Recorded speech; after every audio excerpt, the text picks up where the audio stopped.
and Liquid Savjz. Liquid Savjz, a player from your own brand. And we actually had a chance to sit down and talk with Savjz a little bit before his matches this week. So why don't we see what he said?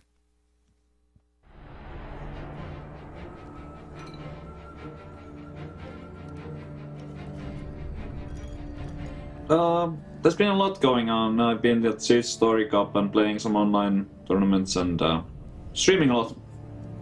Like from the beginning of this year, I've been streaming a lot, and I've been like keeping that up. So streaming has become like more and more important for me, and it's kind of like a daily thing nowadays. Yeah, it's been going pretty good. It always depends a little bit like what I'm playing and who else is streaming at the same time, all that basic stuff. But in general, it's been going really well for me, and I'm happy about it. Well, I don't think it like affects it anyhow. Like it doesn't make it more or less important to come back. But I would love to come back. I had a good time the first time around, so I know what I would be in for, and hopefully I'll make it there. I really want to come back. There was some small things that went wrong. There was like one big misplay. I hadn't like scouted my opponent that well, and then I don't know. But I don't really have any like regrets. Maybe there was like this one play that I kind of like can still remember, which I could have done different. It might have affected the ending of one game, but overall, I'm happy with like the decks that I brought and like the preparations and everything. I think I lost to Silent Storm twice, and he ended up winning the whole thing. I think he played like he was just one step ahead that tournament. Like that time, I think he deserved to win. So I didn't think that I played bad, but I think Silent Storm had a slightly better strategy coming into it, and I also think that he played slightly better. So can happen. Yep, the first one. I played him twice. It was double elimination. Both of the times I lost to the same guy. It was to him. So the first time I was just so disappointed. It's like it's really long, like 15-hour flight and everything. I practiced hard and then I get crushed. So I was just feeling really disappointed at that moment, and it was absolutely nothing to do with him. Like if it looked like some kind of like I didn't respect my opponent, that was not at all what I was going for. I just like I was just so extremely disappointed, and I just like felt like I wanna get away from the cameras as fast as I can. But it was I didn't mean it in any disrespectful way towards him. I think he played well, and it wasn't like it had absolutely nothing to do with him with the outburst. I do have regrets, and I'm trying to like never do that again, because it wasn't that professional, to be completely honest. But the emotions just got the better of me. Well, my school right now is like I'm almost finished with my studies, but it hasn't been progressing really. Like I've been like 95% done, but just everything I've been so busy, and actually like during the ESL Legendary Series 1 finals, there was like this curse thing that like the class, whatever it's called, but that I was supposed to do, but obviously I was kind of unable to do it, and so I think that's that. I also maybe I've been like seeing my friends a little bit less than I should have and stuff like that, but that's not like a sacrifice thing, like something I had to do. It's just maybe more about I've been so focused on the game. Like I'm sure that if I could have also gotten the school done if I like tried very hard to like get it done and stuff, but it's just like just everything has been so overwhelming with the game that I've like maybe a little bit neglected other things, which is not good. So I don't really have like any regrets, but right now I'm in a position where I feel like I can take it a little bit easier. I'm still like I feel like that might come off less. That now I feel like I can slack and like not practice as hard. That's not what I mean, but it means that I don't have to stress so much about it. So maybe I can like practice a little less time-wise, but just make it more efficient.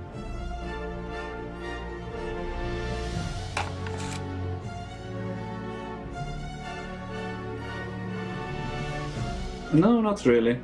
I mean, it's been all good to me. I traveled to so many places, to Korea twice, to China, all around Europe. I've been to Germany like 8 times last year, and it's just like more and more things just coming up all the time. It's been a blast. Let's just say that, because I love to travel.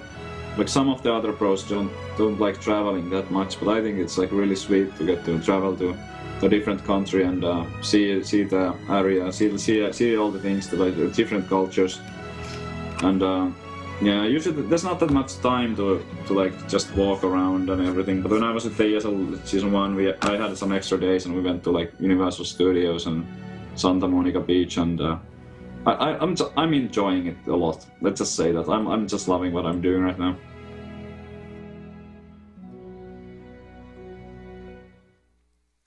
Hello, everybody, and welcome back to the ESL Hearthstone Legendary Series. Of course, Osmo Kitty here, joined by Monk once again. Pretty interesting to hear his thoughts after his performance in the first season of the Legendary Series. Yeah, definitely a lot of regrets there, and he's going to be hoping to get another chance at the second season of ESL Legendary Series. Why don't we take a look at the format of the tournament? Yeah, it's, of course, this season we've moved to a bi-monthly system. So each week there's a Challenger Cup. The following week there's a Legendary Series match day. And the winner of each Legendary Series match day moves on to that Legendary Series Season 2 LAN Finals on June 5th, 6th, and 7th. It is a 16-player tournament, so 4 players, those winners from each week. 4 players from that Redemption tournament in May, which we talked about a little bit earlier. And then, of course, 8 players from the Last Chance Open on May 23rd and 24th. Yeah, of course, we do have to tell you that the Last Chance Open will actually only be open to North American players. Now, that's not because we hate European players, because we hate Asian players. It's actually because the very next week, the LAN finals will be happening, and it's going to be very difficult for players outside of the United States, outside of Canada, to get visas and to get flights ready for that final. So if you're from Europe or if you're from Asia, the last chance you'll get to qualify for the ESL Legendary Series Season 2 will actually be Challenger Cup number 4 on May 2nd and 3rd. Yeah, so it is first come, first serve for that Challenger tournament. So you can head on over to legendaryseries.com for details on how to enter that tournament. And there are BlizzCon points on the line for all of our Challenger Cups as well. So a little bit of a bonus for competing in that. There's a lot of money on the line and a lot of really great fun on the line as well. And of course, none of this would be possible without our sponsors. Plantronics and Gigabyte have joined us for the Legendary Series Season 2 to help us make all of this possible. So if you're looking to maybe get like a Plantronics rig headset, which is a headset that a lot of pros use. You can see those a lot of times in LAN tournaments, the headsets that they use when they're at those computers, and they're pretty good. So if you're looking to upgrade some of your computer hardware as well, make sure you check out those guys. Support the Legendary Series and support the Hearthstone esports scene. You can also make sure you tweet at us throughout the day, throughout the weekend. You can use the hashtag HLS. Make sure you follow us at ESL Hearthstone. Tell us your predictions. Tell us what you think of the matches. What you think of these players that are maybe more unknown, like Kabi taking 3-0 victory over Osaka.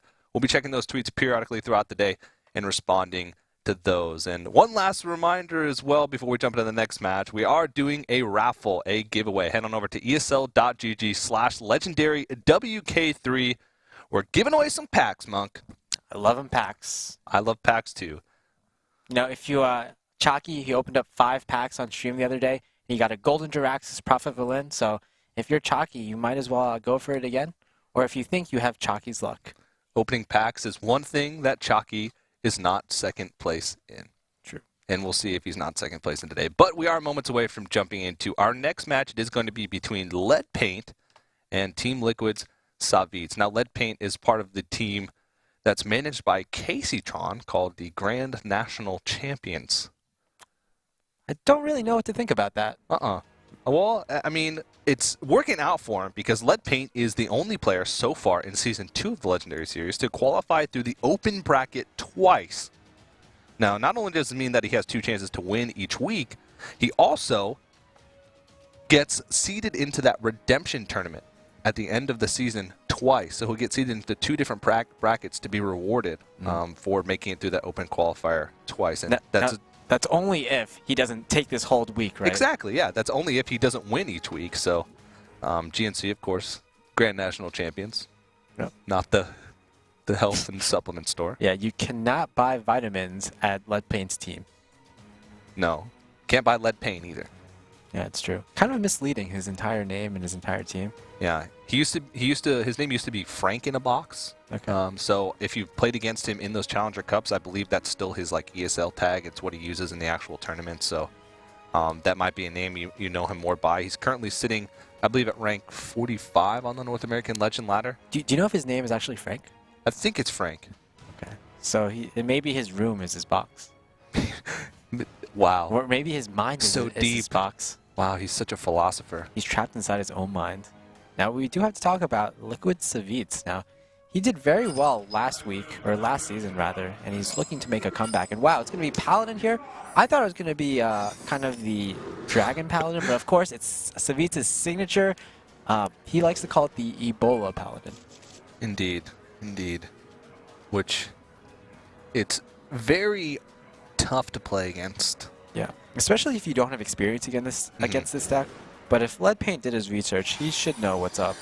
The issue I have sometimes with this deck is that if it goes against other aggressive decks, the aggressive decks can sometimes control their hand in order for Divine Favor to not get that much value. Yeah, especially against Zoo. A lot of times they're emptying their hand, and Zoo has been known to have quite favorable matchups against decks that are similar to it. I think this Paladin deck is a little bit faster than decks that you would traditionally think Zoo is good against, like Mech Mage. But we'll definitely have to see. I can say that I don't have much experience either playing or watching this particular matchup. Yeah, it's kind of unfortunately, kind of a slow start for Leadpaint. He had to play the Abusive Sergeant on turn 1. And that's a really great cute. answer. Yeah, and now he pretty much has everything he needs. He gets board control. Now all he really needs after this is Wisps and Hobgoblins, because those are in this deck. Yeah. Wow, Boardwalker is actually a pretty huge draw, because a lot of times against really fast decks like this Eboladin or the Base Hunter, it trades 2 for 1, which for a 1-drop to trade 2 for 1, pretty dang good. Yeah, good indeed. We can see Savjz, that was a really good draw from Savjz. He might have wanted something a little like a 3-drop perhaps. Perhaps a Cog Hammer, which is also in this deck. But I think this is okay. Otherwise, he would have had to use Divine Favor. Yeah. But now, even though Leadpaint, he had a slow start, this is pretty much exactly what he wants. Yeah. He's kind of stabilized, and against even a more aggressive deck than Zoo, I think he's going to be pretty happy now. And he's going to be able to deal with it quite well. Now, Jeeves in this matchup can sometimes work against you. Just because Zulocks can empty their hands enough to be able to benefit from the 3-card draw that Jeeves is going to be able to use. I'm sure he knows that it'll benefit Savjz more, so probably would end up clearing it. Oh, there's the Cog Hammer. Yeah, he definitely wanted that a few turns earlier. It's kind of like a Stormforged Axe, right? And that used to be one of the best cards against Zoo. Yep. So Savjz, he probably actually would have preferred like a 1-drop in this scenario, able to throw that and Jeeves on the same turn. But yeah, this is going to be good as well. Cog Hammer just clearing the board entirely, and when you clear the board, that means your opponent won't be able to buff their minions with stuff like Abusive Sergeant or Defender of Argus. And since Leadpaint is probably familiar with this deck, soon he's going to want to start emptying his hand just to play around Divine Favor. But actually with Jeeves on the board, Divine Favor and Jeeves sort of work against each other. It's certainly an interesting dynamic. Yeah. Now Leadpaint will certainly be wanting to empty his hand, and the issue with that is if you draw a Doom Guard, for instance, it does help you in emptying your hand, but at the same time, it's the Wisp. But at the same time, like, you probably don't want to discard all your high-value cards, right? Yeah. So what can you do to empty your hand? You can actually owl the Jeeves, which is an interesting thought, I would say. Yeah. Also, owling the Spectral Spider to be able to get to the Jeeves. Not that much value, but sure, let's go for it. Yeah. And now, see, Divine Favor could end up having quite a bit of an effect here. He can actually empty his hand and then use Divine Favor to draw 3 more cards. So he's actually sitting in a pretty decent spot with Blessing of Might and the... Well, he can't empty his hand fully, right? Yeah, he can. Well, except for Divine Favor. Oh, okay, yeah. He can empty his hand for Divine Favor. Attack him with the Cog Hammer. Yeah, for the next turn. Yeah. Yeah, it seems to be pretty good. Yeah. And not only that, it gives him board control as well. And here's another problem with such a high curving deck like Leadpaint. He's deciding to run Mal'Ganis and probably Draxus in his deck. And those are cards that are going to be very difficult to get out of his hand. So it's essentially one more card for Savjz to draw, guaranteed. Yeah, and he's already been through 1 Void Caller, which is one of the reliable ways that you can get Mal'Ganis out of your hand. It's really tough to play Mal'Ganis just straight out of your hand, like a straight up play. Because if you especially if you don't have board control, because a lot of times it's easy to train into. It only has 7 health. It doesn't really do much if it's just, you play Mal'Ganis on an empty board, right?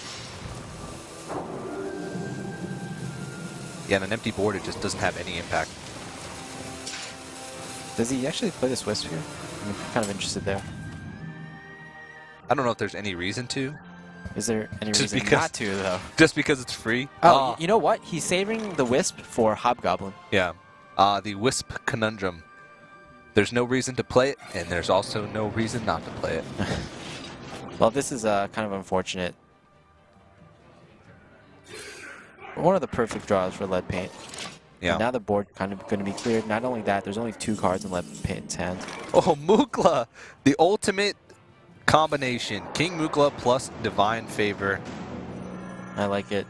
Draw 4 cards for 3 mana. Yeah, it's at least an Arcane Intellect, is what it is with that combination. It's a prep sprint. Yeah. Well, Blessing of Might, pretty helpful, but the other one's not so much this turn. Of course, that Hobgoblin can get ridiculous value. And sometimes you can make a board big enough just with Hobgoblin alone that it can swing games in your favor. Like next turn, you can Hobgoblin. Oh, wow, he's actually going to throw his Yeah, that's interesting. Squire out there turn now. I think it's because it's to empty his hand further. So that on the very next turn, it's very likely for him to just like Jeeves or rather Hobgoblin Jeeves and then maybe play a 1-drop or a 0-drop. It's only 1 mana though, so it seems like you'd be able to fit it in regardless, and having that 3/3 Divine Shield seems like it'd be pretty enticing. This is a pretty interesting one. Again, as Leadpaint, you want to throw out your hand, but in order to do so, in order to fill out your curve, you might want to tap, which gives you even more cards, and if you draw something like Doomguard after tapping, that's going to be a lot of trouble. Doomguard would actually be lethal. Wait, he'd have 7 mana? Yeah, it would be. Okay, it'd still be lethal? Yeah. It would be, yeah, with 1 banana and Power Overwhelming. It would be exactly 17 damage. I think this is a pretty risky move. Sort of all in, but he knows that he can't really take on both of these creatures with this board without attacking in the face, and that could leave him open to top deck for lethal. This deck is so funny. Oh no, useless knife. So okay, so what can how can Savjz clear this board? I think he has to attack into Dr. Boom. Yeah, he's gonna have to attack into Dr. Boom. And then trade all his creatures in pretty much. Yeah, he's got 14 damage total. Yeah, either way. I don't think that changes too much. Because either way, there's no way that he can split up his damage enough to get any points of damage to face. Yeah, and if he does this play, if he attacks into Dr. Boom, which he has to do, then any sort of Doomed card would be lethal. Yeah. The one thing is, though, Leadpaint, I mean, he could be in trouble if he doesn't draw into it next turn. Yeah, I mean, you're looking at a 3/6 Jeeves. Yeah. And if you watch the Story Cup, you know how buff Jeeves can do, right? Yeah. Is it? Okay, I thought it was like he was actually considering not clearing this Dr. Boom, but that would be just such a not a game-winning play. Yeah. All right, well, he's going to refill his hand as well, so... Cog Hammer is actually huge. Yeah, that's going to be big. I think Leadpaint might be on a draw to win here. Oh, he's not going to tap for lethal? All right, The issue is, if he doesn't tap for lethal here, I think there's really impossible for him to win because of the cog hammer that'll come down. That'll produce a taunt. And Savjz will be able to deal with the board. Yeah. So a Doomguard next turn won't be lethal. So I like this play of tapping. Implosion. Implosion's actually really good because you can take a lot of damage off the board and make lots of targets for power overwhelming, making it so you have as many targets as possible here for Savjz to have to clear off to worry about being killed. Probably the best choice. Yeah, I don't see a way for Savjz to win on the next turn, and again, it'll be... I'm not sure if he has Consecrates in this deck, I forget, but unfortunately that's not going to be it. Now this is going to be a pretty buff Haunted Creeper. That's one thing that he can say. Yeah, so Hobgoblin, Haunted Creeper, Coghammer. Hope the Coghammer buff goes on Haunted Creeper. Yep. And then Leopard. Wow. Okay. Right there, that's the spider that bit Peter Okay, Parker. so he does this play. I kind of like just Coghammering before he throws down the Leopard Node, because that gives you more of a chance for the Coghammer buff to get on Haunted Creeper. Yeah. Oh. No. Nope. One turn too late. So, okay, so he can clear off the Jeeves, but then he's sitting at 7, 8, 9, 10, 11, 12, 13 damage on the board, so he can't tap. So he just has to clear his entire board, or just use all his cards in his hand right now. Yeah, unless he's confident that he can pull an Owl. An Owl is lethal, but other than that, he has to clear off this Jeeves, or else he's staring. He has to clear off Jeeves and not tap. Yeah, the problem is... Whoa! Oh, that's risky. The problem is, these kind of decks, if you... The higher curve you go with Zoo decks, the less likely it is for you to run Owl. Most of the lower curving decks with Argent Squires, for example, I've seen them run Owl, but the decks that have Void Caller and that have Jiraxis and Mal'Ganis, I don't see as many Owls there. And usually that's because like they're able to ignore taunts more. They can just like brute force taunts, and also they can deal with Sylvanas by implosioning them. He's dead. There's actually 13 damage on board without Jeeves. So he just tapped into his death. 7, 8, 9, 10, 11, 12, 13 with the Coghammer. That's it.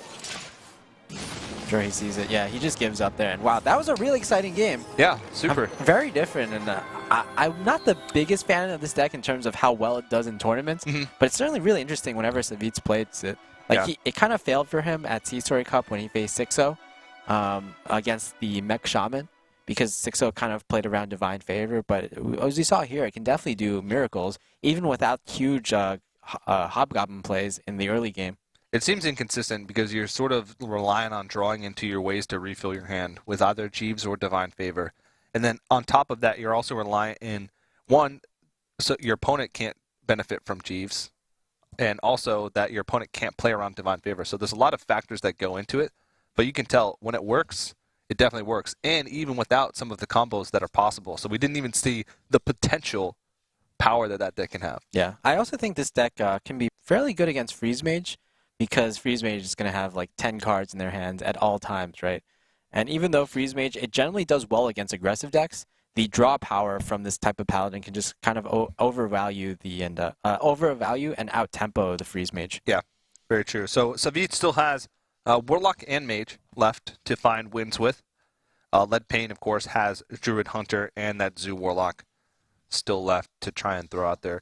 I'd assume Savjz would be bringing Freeze Mage, but you told me earlier that you think that he's packing something else. I don't know.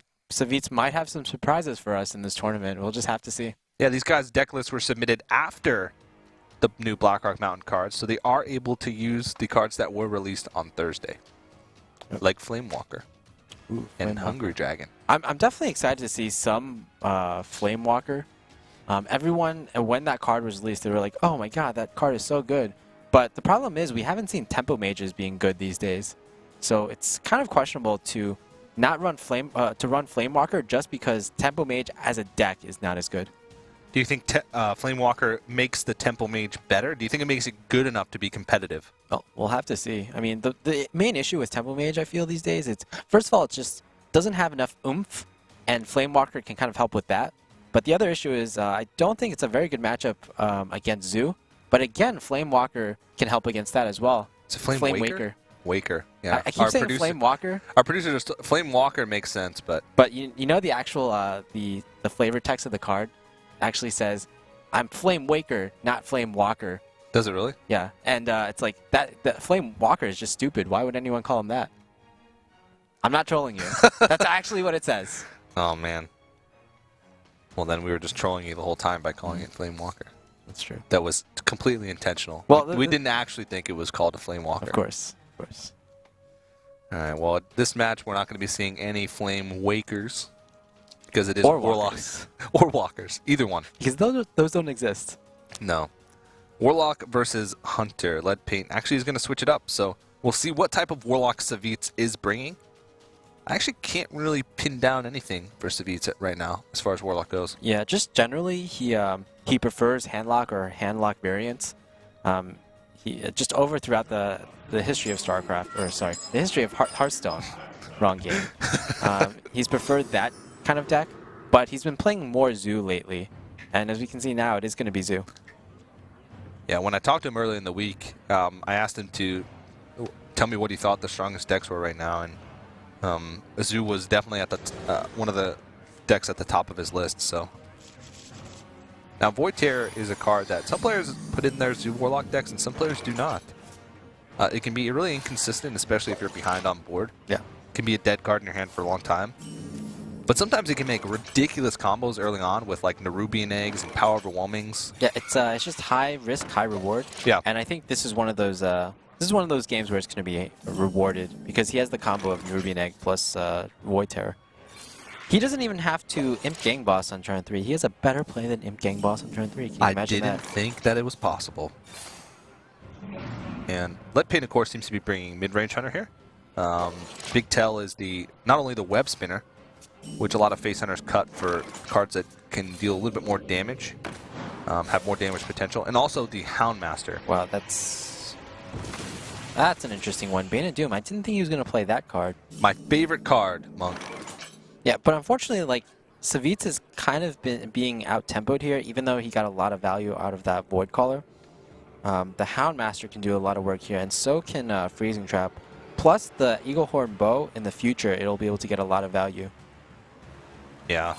Leok is actually one of the best targets for Houndmaster, just because you're hiding your buffed creatures behind the Leok. Yeah. And also, it has the...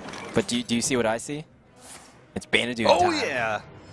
My favorite card in the game. All right, let's summon some... And right now, I'll show you exactly why. Because of Void Callers. Well, that's really good.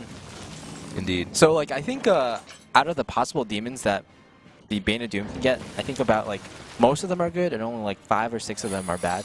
Yeah. Which is pretty fair. Like, even if you get a Flame Imp, which is one of the worst ones, you're kind of okay with it, right? Yeah, well, you don't really have a choice to be okay with it. But yeah, like Dread Infernal, Floating Watcher, Doom Guard, even Succubus is okay. Yeah, Succubus is perfectly fine. It's just the ones you don't want are like Mistress, Blood Imp, Flame Imp, Blood Imp, yeah. I've had Blood Imp. Felguard is actually really good as well. Mm. That's true, it is, because you don't have the drawback for it. Which is Destroy Mana Crystal. Yeah. Definitely not a good thing. Well, this is certainly slightly unfortunate. Yeah. He's has to use his weapon here, and now some minions are going to be procced. So how much mana can Savjz get this Sea Giant to? I'm not really sure. So this is a Freezing Trap. Yeah, this is Freezing Trap. So it'll pretty much be 5 mana at the most. Unless he sapses or he chooses to attack with the Void Caller first. And I think you'd rather attack with the Imp Gang Boss to get it bounced back into your hand. Yeah, because that's just a lower value creature. Yeah.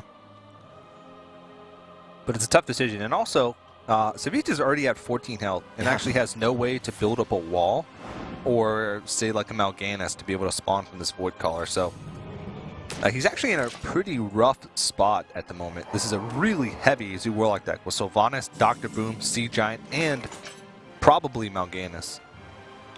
Yeah, and now Leadpaint, he can kind of just go on the aggressive here and rely on his hero power to close out the game. Yeah, even has Quick Shot for some direct damage and as a tool to be able to maybe refill his hand next turn if he finds a card that he can play along with it. So, yeah, not looking good for Savjz here. And yet again, there's no taunters. He needs that Defender of Argus here. He taps for it, but unfortunately that's not it. yeah, that should be game here. Yeah, I think Savjz just attacked there just to check what trap it was, yeah, see if he's running 2 freezings. exactly, just to scout out for the next game, or in future games perhaps. Because again, this Hunter deck is eliminated because Leadpaint won with it, but Savjz is gonna have another chance with the Zoo. Yeah. So of course Leadpaint does have Druid and his Zoo Warlock deck left. Savjz still has that Zoo and still has the Mage remaining. So a little bit closer series than last time, tied 1-1 at the moment. Yeah. What I really like about Savjz is that he often brings decks that no one else will bring. He tries a lot of different things. For example, he was one of the first players to bring Light Bomb Priest to tournaments. He's the only player these days who brings a Bola Paladin to tournaments, and he's kind of like a mini Tides of Time in that way. Yeah. Tides of Time sometimes he just goes all over the place, crazy. Like Mill Druid. Lumber Mill Druid. Yeah, right? the Lumber Mill. Tides of Time has also brought Echo Giant Mage to tournaments before. Yeah. So in a way, those two players are very similar, and they're really nice players to cheer for if you're kind of bored of the mundane Hearthstone decks that everyone seems to play. Yeah, when I was talking to Leadpaint earlier in the week, I asked him if he was confident, because making through the open bracket twice has to give you at least some confidence. And he said he's confident, but the only thing that he's worried about is getting too next leveled on meta decisions, is what he said. And Eboladin, the Paladin deck that Savjz is bringing, might be Leadpaint getting a little bit next leveled on his meta decisions. I'm not sure if he really expected him to bring that deck. Well, I'm sure if he did his research, he would know that it is certainly a possibility. It's a possibility, but there's so many decks that you have to sort of account for as being really strong right now. Yeah. And I guess that's a good thing about Savjz that you said, that it's just like, well, he can bring anything. Yeah. It's hard to get a read on it. But Warlock versus Warlock next. This is going to be Zoo versus Zoo. And it's hard to even call them Zoo because we've seen both players, they're kind of more mid-rangey decks, right? Yeah. Where does it end? I don't know. Somewhere on the spectrum lies these two decks. And we saw Jiraxis. Well, we didn't see Jiraxis. We saw Mal'Ganis from Leadpaint. And we saw Void Callers from both players. And even Bane of Doom from Savjz. So this is not going to be a typical Zoo where it just kind of gets out of control in the early game. Yeah. It's going to be a Zoo that possibly goes in the late game with big creatures fighting other big creatures. Yeah. Yeah, it's sort of in between the Demon Lock and the Zoo variant. But like you said, it's the line, where that line is drawn between Zoo and Demon Lock is very smudged. It's just somewhere on that spectrum, and they sort of meld together at a lot of points. Yeah, I like Savjz's hand slightly better here. Just the abusive sergeants aren't that great early on. You do want one because... Okay, yeah, one comes back. You do want one because it's one of the best game-changing cards early on. But you really want a solid drop early on, like a Nerubian Egg, perhaps. Yeah, I think Nerubian Egg is actually one of the key cards in this matchup because not only does it allow you to trade up into something strong, like if you get a Nerubian Egg out early and you can Abusive Sergeant into a Knife Juggler, that gives you so much board presence because you have a 4/4 and you basically just traded 2 for 1 in that situation. Yeah, it's and actually, really strong. Both players are going to have that option, but I think Leadpaint's going to be able to abuse it more, just because he's going to be able to coin into a 2-drop. If both players play Nerubian Egg on turn 2, it's sort of like a standoff. Yeah. Because you can't proc your Nerubian Egg into your opponent's Nerubian Egg. Yeah, and now... Okay, I like this decision a lot because he has 2 Death Rattle Minions now to proc the Knife Juggler. But Savjz can counter with kind of the same play. Yeah. But unfortunately for him, though, this is he's going to be playing off curve. But fortunately for him, he has the Implosion in his hand, which is one of the key cards in this matchup. It's one of the only cards that allow you to get back on board from your hand. And also, just Zoo, typically, it doesn't have amazing ways to deal with the Imps if they spawn 3 or more. Yeah. I like Sea Giant as well in the matchup. because you know when you're playing against another Zoo Warlock, the board's going to be pretty big a lot of the times. A lot of times you can play that for 2, maybe 3 mana on bigger boards. Whoa, that should be pretty big. So he can Knife Juggler, double Abusive Sergeant. Could be slightly risky with putting Knife Juggler on the board and spawning lots of creatures with the against an Imp Gang boss. But it does seem like it is going to be his best option here because he can clear it off the board. As long as the juggles... He does have the potential to get really bad juggles here. I think you can even consider actually just double Abusiving and then Knife Juggler. Yeah. Okay, let's see what these knives land. So he doesn't want these knives to hit the... Okay, that's good. Really good. Oh, wow. That's near... I think that's perfect juggles for that situation. Definitely. You might want to hit... Okay, wow, that's actually really good as well. Those are actually the best juggles possible. Yeah, because now you can't trade into your opponent's Haunted Creeper and still have your Haunted Creeper survive. Yeah, but I mean, this isn't the worst turn for Leadpaint either, because he has his own Abusive Sergeant to proc his egg. He also has Knife Juggler, so he'll get 2 juggles from the Haunted Creeper, plus 1 juggle from the Abusive Sergeant, plus 1 juggle from the Nerubian egg, or the Nerubian when it spawns from the actual egg. Yeah, pretty good, I would say. Mm-hmm. So this is just going to be the battle of the Knife Jugglers.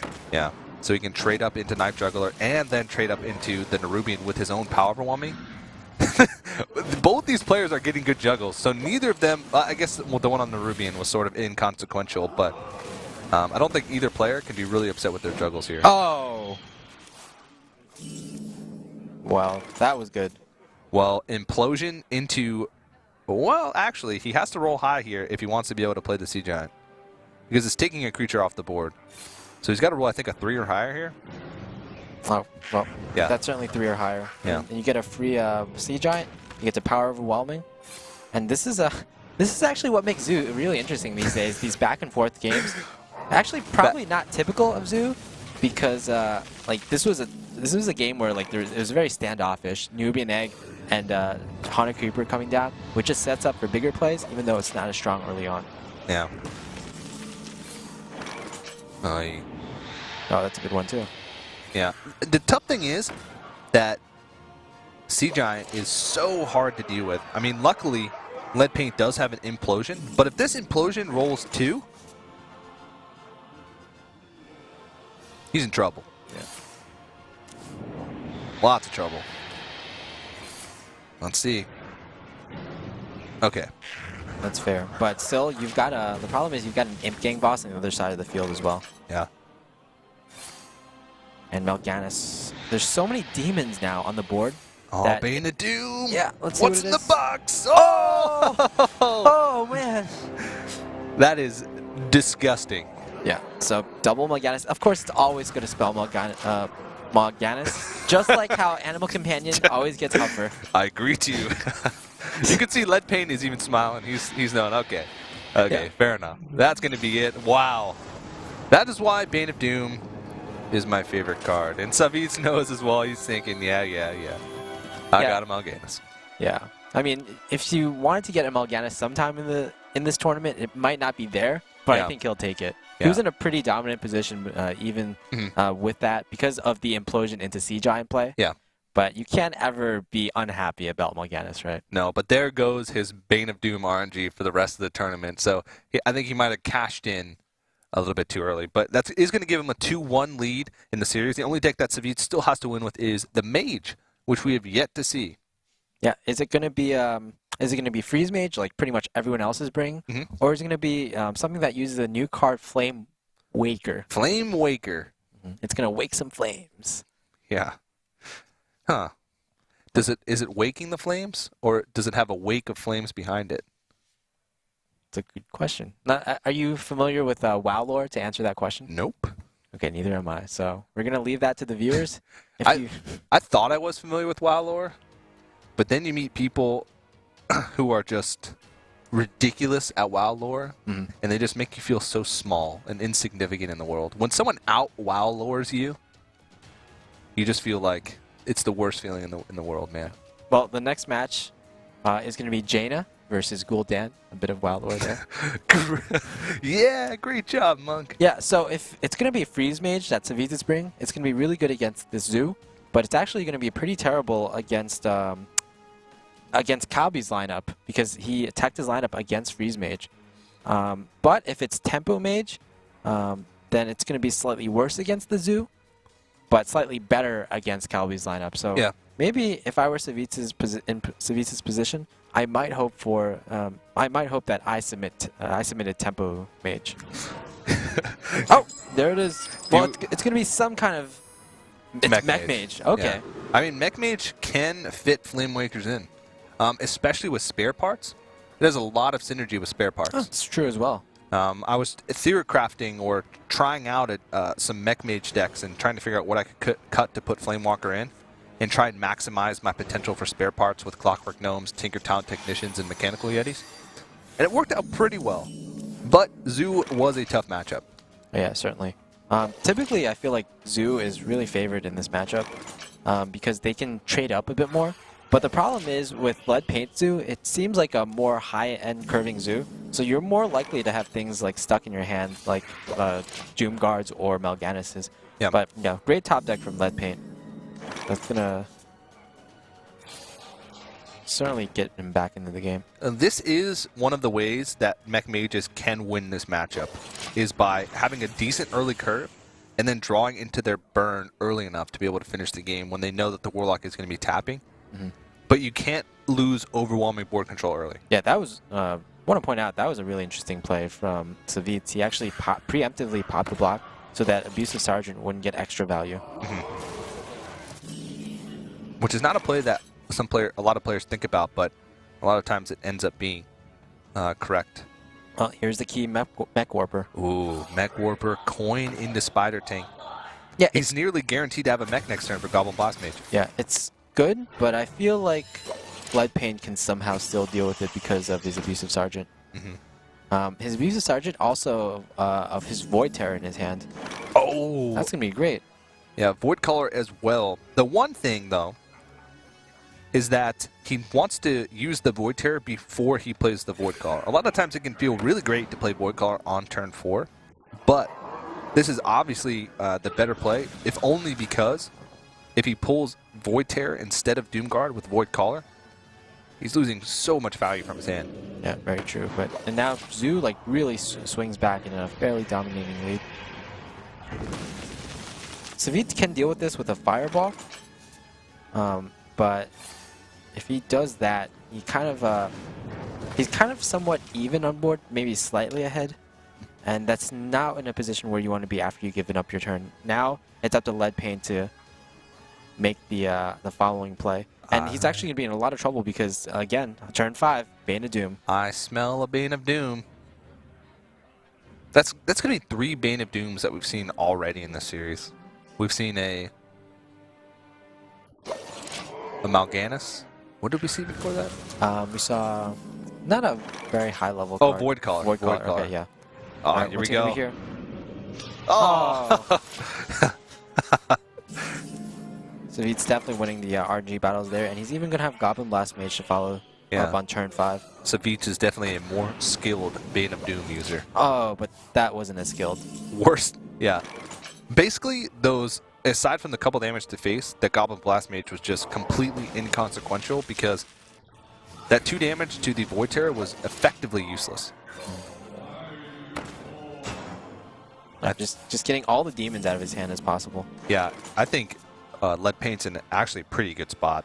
He's got Dr. Boom next turn, plus he can trade in his Void Caller if need be to almost guaranteed pull a Doomguard out of his hand, unless of course he draws into another demon his following turn. Yeah, it's just Leadpaint has the bigger deck, and he has board control, so pretty much there's in no universe or in no category is Savjz winning.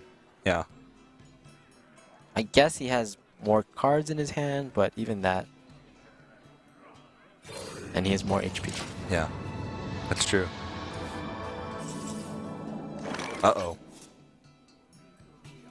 Well, that can be annoying. I mean, I guess Flame Imp isn't the worst card to pull from Void Caller because you don't have the drawback of taking 3 damage.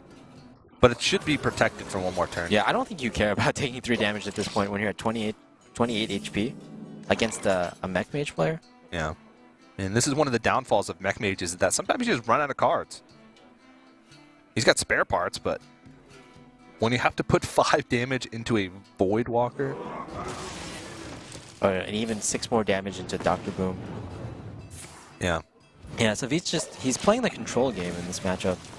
And it's just really unfortunate because you can't win this way against Zoo, who has a hero power of just like being able to tap every single turn. Yeah, this is going to be a huge power play here. I mean, he wouldn't even need to trade in the Void Caller just because he could empty his hand anyway. But well, he can also just kill off this Lothep with 1 Boombot. Yeah, that's true. And he can also fit in a tap if he pulls it. So it's obviously the better play, but it's interesting to see that he really didn't need to. Implosion also, fantastic card. Leadpaint sitting in a really great spot. That Mad Scientist, or rather Mirror Entity, is a bit late. So he's just going to play all his minions and hope for the best. Maybe, I don't know. You can even, like, there's just no combination of cards that I can see Savjz winning with here. Even if he top decks Archmage and Nidus, there's just, I feel, too much damage on the board. Yeah. A PSA to players out there playing Zoo Warlock: do not Implosion into a Divine Shield. Yep. Leadpaint's not going to make that mistake. Takes off the Divine Shield first. Because it does no damage. And you spawn and 0 thus imps. Spawns 0 imps. I mean, if you absolutely need to take off a Divine Shield and Implosion is the only way that you can do it to set up a lethal, maybe. But that's it. Unforgivable. Yep. Savjz going for the very obvious Doomsayer play. Perhaps he's hoping for Explosive Sheep, Unstable Ghoul. Cut one. Oh, he's going to hide his Nat Pagel. It's like, you may take me, but you'll never take Pagel. All right. Well, with that, he is going to concede. And this series is tied up 2-2. We are going to go to a game number 5. Yeah, game number 5. But I believe the last deck for Leadpaint is Druid. Is that correct? It is.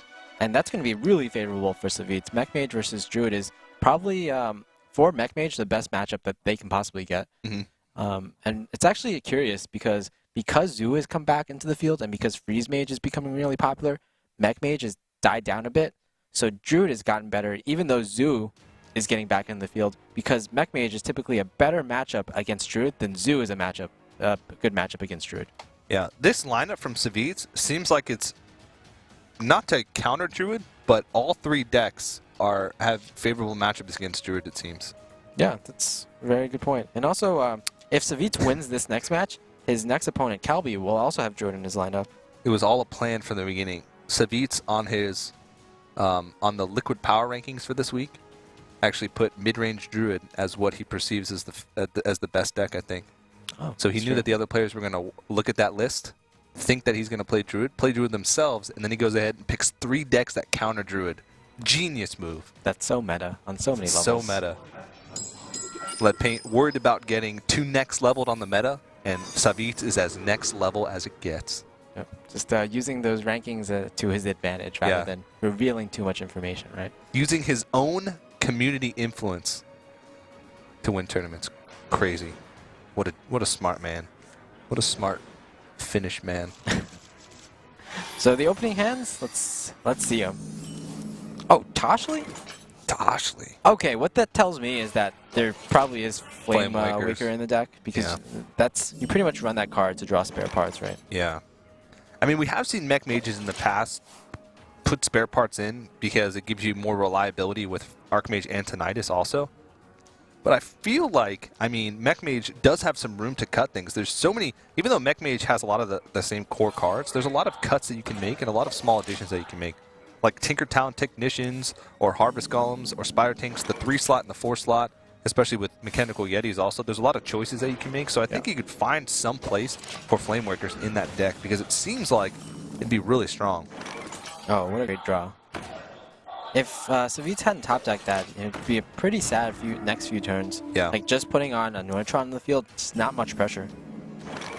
Fortunately, like there's actually a lot of good possibilities for Leadpaint. He has a swipe into Keeper, into Sludge Belcher. Yeah, he's in great spot. Savjz needs something that he can play. Wow, that's really good, actually. Okay, Cloak Field as well. So I'm still winning those Flame Wakers. Yep. To be honest, don't know if you're going to get to see him. But we've been through a lot of cards in this deck. Maybe about 15 last game. Okay, not the best, but I think Savjz will take it. Yeah.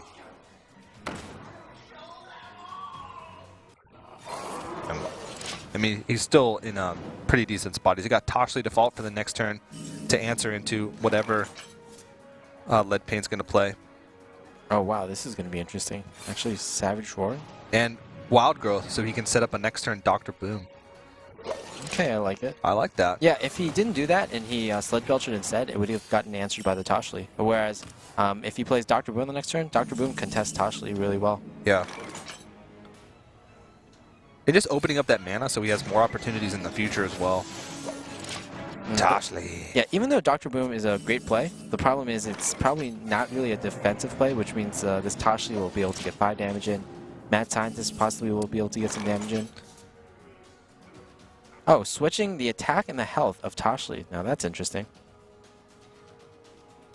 He's trying to think if that's a better play than just Fireball pinging it. If he switches the health, he gets to develop the Powder Treader also.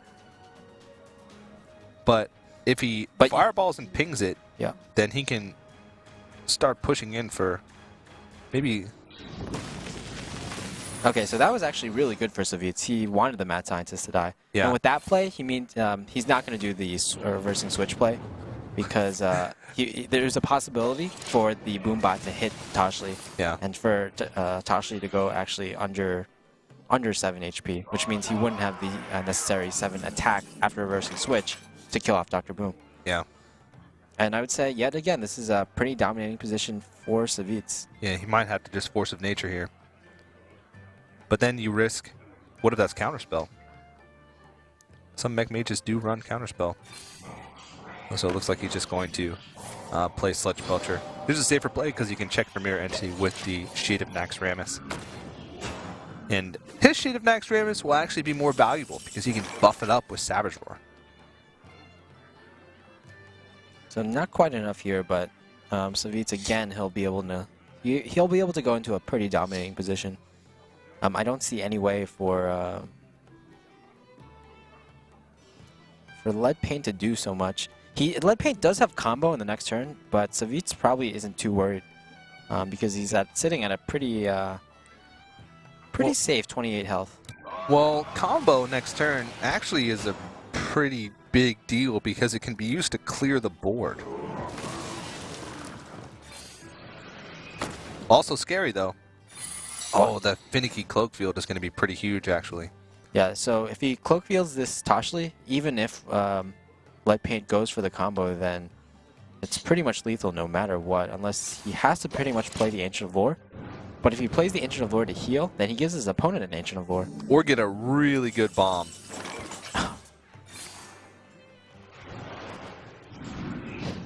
Alright, I'm looking forward to this bomb. Alright, this is going to have to be the best bomb of his life. I think he'd clear off the shade just to... Oh, even more cloaked minions. Yeah. It looks like that is going to be it. Yeah, so that's wow. That's 8 damage on board.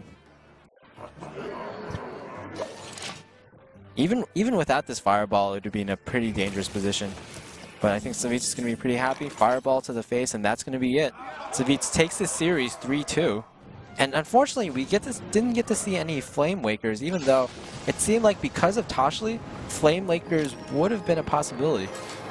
Yeah, and we've still only been through like 15 cards in the deck each game, so there still is a possibility that Flame Wakers could be in that deck. But again, congratulations to Savjz. He will move on to face Kabi in the winners match, which I think will be happening next. Leadpaint will move down to the losers, or actually the losers match is going to be next. So that losers match is going to be Leadpaint versus Ostkaka. The loser of that one is actually out of the tournament, so there's a lot on the line for those players. Yeah, and after that we'll have Savjz versus Kalbi, and I think that's going to be a match that favors Savjz because he does seem to be bringing a fairly anti-druid lineup. Yeah. So 2 great matches coming up right after this. Indeed. And we also want to give you a quick reminder about the Redemption Tournament that will be happening in May, in the middle of May. Basically what the Redemption Tournament is all the players who participate in a Legendary Series match day who do not win will get a second chance to qualify for that LAN final. Those 28 players will be put into 4 separate 7-player brackets, and the winner of each of those brackets will join the 4 players who won each Legendary Series match week. That's a total of 8 plus 8 from the last chance qualifier. That makes up 16. That LAN final is going to be pretty intense, and of course, best of 5 conquest format as always. But like we said, guys, next match is going to be the losers match of Group A. Is going to be between Leadpaint and Ostkaka. Don't go anywhere. More Hearthstone Legendary Series action right after this.